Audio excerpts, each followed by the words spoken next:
ọwọ́ EFCC tẹ afurasí babaláwo márùn-ún ká ayédèrú owó èyí tó tó mílíọ̀nù 3,400 dọ́là àti ọ̀rìnlénígba euro ẹgbẹ̀rún mọ́ wọn lọ́wọ́ nípínlẹ̀ Ọ̀ṣun àti ní Èkó. Àjọ tó gbógun ti ìwà àjẹbánu àti ṣíṣe owó ìlú ní kùmọ̀kùmọ̀ Economic and Financial Crimes Commission EFCC ẹ̀ka tìlú Ìbàdàn ti ṣàwájáde àwọn ayédèrú owó tabua kan tó jẹ́ ti ilẹ̀ òkèèrè gẹ́gẹ́ bí ó ṣe wà lórí ìtàkùn ayélujára X tó jẹ́ ti àjọ náà.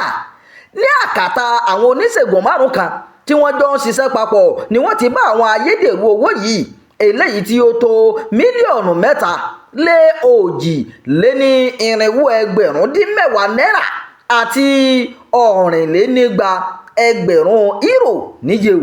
Àjọ náà fọwọ́ ṣẹ̀kún òfin gbé àwọn afurasí ọ̀daràn wọ̀nyí fún gbígba arábìnrin kan Halima Sani ní owó eléyìí tí ó tó mílíọ̀nù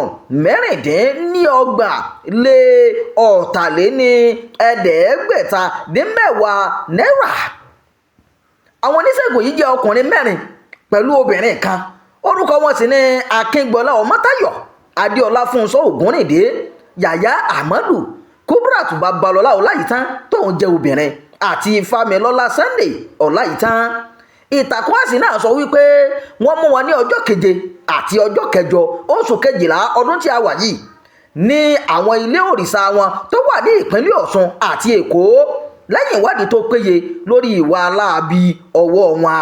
Ìwádìí fi hàn pé àwọn afurasí wọ̀nyí máa ń lu àwọn èèyàn ní jìbìtì láwọn tí wọn ò bá fura ní jìbìtì owó oògùn lábẹ́ ìtàn pé wọn yóò bá wọn sí àwọn àfọ̀mọ́ owó àti wíwó onírúurú àìsàn.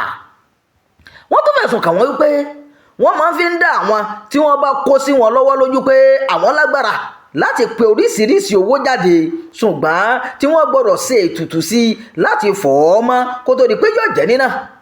Wọ́n ṣe léyìí láti ra àwọn oníbàárà wọn níyè kí wọ́n bá lè pèsè owó fún ètùtù náà. Àwọn nǹkan míì tí wọ́n tún gbà lọ́wọ́ wọn jẹ́ ọkọ̀ ayọ́kẹ́lẹ́ 2 àti àwọn ẹ̀rọ ìbánisọ̀rọ̀. Gẹ́gẹ́ bí ìtàkùn X EFCC ṣe ṣàgbékalẹ̀ rẹ̀, àwọn afurasí náà yóò fojú balẹ̀ ẹjọ́ lọ́gán tí ìwádìí bá parí lórí wọn. Ìròyìn ẹ̀jọ́ fún ti àkókò yìí kò ní jù báyìí lọ. Ẹ má gbàgbé láti máa darapọ̀ mọ́ ìkànnì yìí o. Ẹ máa pín ká, ẹ máa fèròǹgbà yín sábàlá àríwísí o. Ẹ ṣeun bẹ́ẹ̀ ṣe ń tẹ́tí gbọ́ wa.